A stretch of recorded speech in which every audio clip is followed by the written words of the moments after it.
বন্ধুরা, দুই শালিকে দেখা গিয়েছে। আঁখি লক্ষ্য করে বাসু কাকা কেমন যেন দেবাকে লুকিয়ে লুকিয়ে দেখছে আর ঘামছে। তখন আঁখি সেটা দেবাকে জানায়, বলে, দেবা, আমার মনে হয় বাসু কাকা অনেক কিছু জানে, দেখো তোমাকে লুকিয়ে লুকিয়ে দেখছে। এরপরে দেবা বলে, দাঁড়াও দেখছি। এরপরে ওনার কাছে যায় আর আতস কাঁচটা নিয়ে গিয়ে বলে, তুমি আমাকে লুকিয়ে লুকিয়ে দেখছিলে? তখন উনি বলে, না স্যার, আমি কিছু করিনি। এই বলে ওখান থেকে পালাতে গিয়ে হাত থেকে টাকার ব্যাগটা মাটিতে পড়ে যায় এবং সেখান থেকে টাকার বান্ডিলও বেরিয়ে আসে। তখন দেবা সেটা মাটি থেকে তুলে বলে, এত টাকা তুমি পেলে কোথা থেকে? তখন বাড়ির সবাইও চেপে ধরে।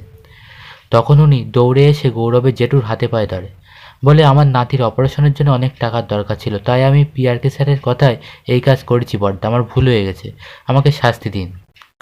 এরপরে দেবা ওনার মুখ থেকে বুদ্ধি করে গাড়ির নাম্বারটাও বার করে ফেলে। তারপরে দেখা যায় গৌরব, আঁখি আর দেবা তিনজনে মিলে পিআরকের গোডাউনে যায় এবং সেখানে গিয়ে খোঁজাখুঁজি শুরু করে দেয়। এরপরে দেখা যাবে আগামী পর্বে খুব সহজেই ধরে ফেলবে পিআরকে এবং সেই ছাতাগুলো। বন্ধুরা, সেই আকর্ষণীয় পর্বটি দেখতে আমাদের চ্যানেলটিকে অবশ্যই ফলো করুন।